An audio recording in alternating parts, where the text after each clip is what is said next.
What's going on, sports card hobby family? We have made it to the end of the week. Who is ready for the weekend?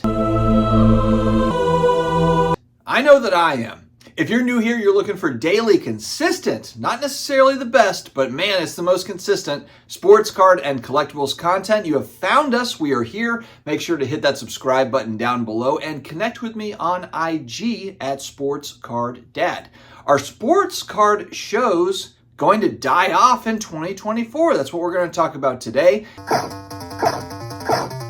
It's been a hot topic, especially with New York Comic-Con happening over this past week. Always comparisons drawn between, different types of collectible spaces. So let's dive into it, shall we? But before we do, big thanks to today's video sponsor, COMC.com. Your home for buying, selling, and flipping all the hottest trading cards. Their consignment marketplace now home to over 32 million trading cards from baseball's biggest stars like Shohei Ohtani, Aaron Judge, and Mookie Betts to Marvel favorites like Spider-Man, Thor, and Captain America. COMC has something for every type of collector, so make sure to visit COMC.com today. I've got my link in the video description as well as in the pinned comments. They've got grading on the site. They've got pre-grading service. They've got auctions going. COMC has all the innovations, all the things are going on, so definitely check them out. All right, how are we feeling about card shows? The real spirit of baseball card collecting lies in the older cards. We get involved in cards from the 1910 era on through the present time. Because I feel like I'm in the twilight zone when I talk about this hobby right now. And what am I talking about? Well, for example, on the one hand, it feels like, a lot of people talking about, hey, I don't know if I want to catch the falling knife. Sports card prices keep on moving downward. I don't know if it's a buying time or not. And yet, sports card shows are still slammed. They're still busy. Card shops staying busy. Online sales staying pretty busy overall. It's a weird thing. Grading is at all-time highs. People grading cards more than they ever have in the history of the hobby is now. So it doesn't really add up.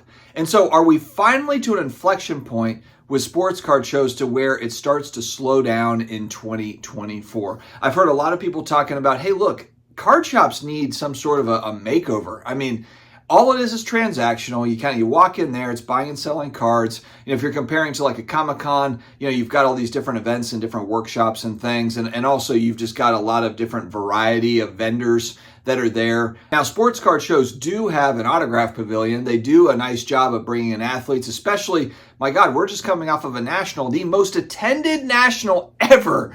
And people are thinking, you know what? Should sports card shows evolve? And it's like, what's motivating sports card shows to evolve based on the fact that the National just had more participants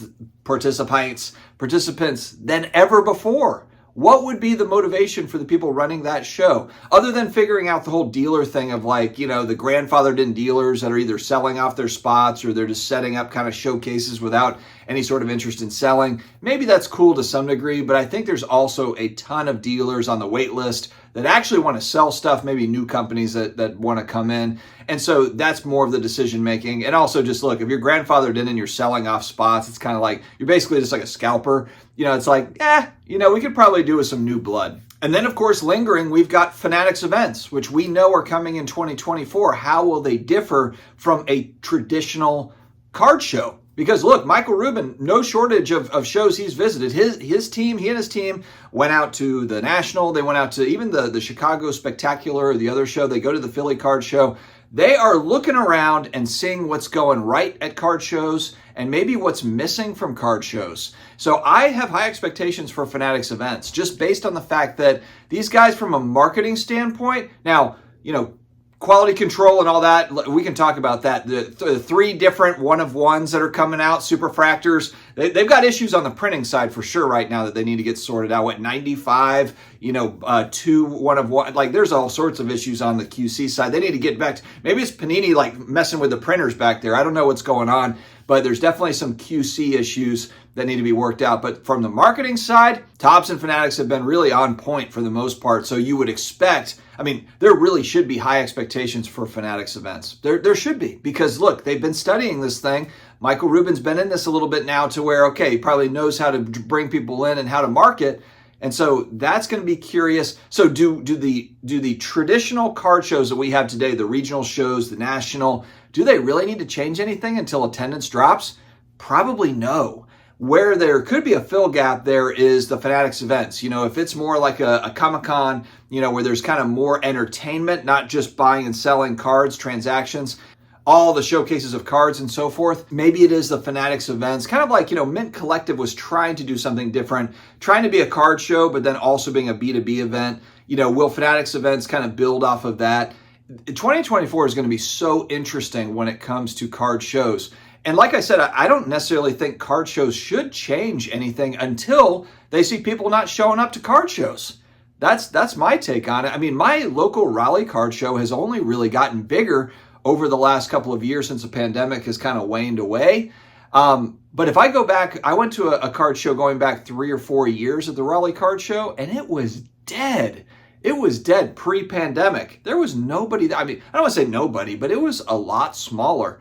Now it's busy, and this is not a huge show. This is a couple hundred tables, and they also mix it in with, you know, comic books and other collectibles. So they kind of, sometimes it's heavy on sports cards, sometimes it's mixed a lot in with Pokemon or comic books or whatever the other vendors are bringing. So more of an overall collectible show, but it's gotten bigger. They've been using bigger venues. They had a 400 table show that they did here over the last few months.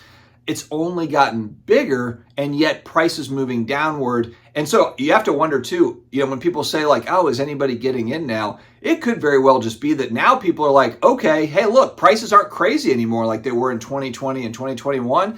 I'm ready to buy now because pricing has dropped dramatically. And so maybe that's a big part of why card shows are busy. Look, it's cheap entertainment for me. My Raleigh Card Show is a $5 entry fee, and my son, who's 8, gets in free. We always go there. He picks out some Pokemon cards. I take a look at what's going on and talk to people, the local folks there.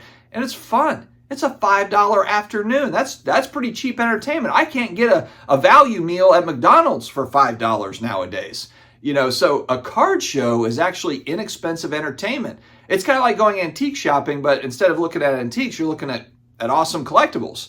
So to me, are they going to die in 2024? I don't think so. I'm curious, though, to see kind of some of the smaller shows and the regional shows, if they do consolidate a little bit to where, you know, maybe it does wane a little bit. Maybe people do start to pull back and it doesn't necessarily affect the large, like the national. I think people still go to the national. I think people make that trip. I think it's a priority for businesses. I think it's a priority for dealers.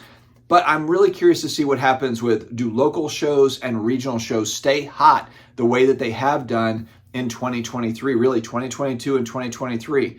We'll have to see. But let me know your thoughts in the comments. What have you been seeing out there? Now, granted, I think towards the end of the year, this happened to me last year where I kind of made a similar video, and it's always kind of fourth quarter of the year. It's going to slow down anyway because of holidays. People are traveling. Card shows are not going to be slammed at the end of October, November, December. I don't see that anyway. I think they're going to slow down. But you know what? Same thing happened last year, and then we got into January, and it picked right back up, and card shows were hammered. So anyway, that's all I've got today, guys. I think we've got a fun 2024 ahead. Stay healthy, stay awesome, and I will talk to you again later.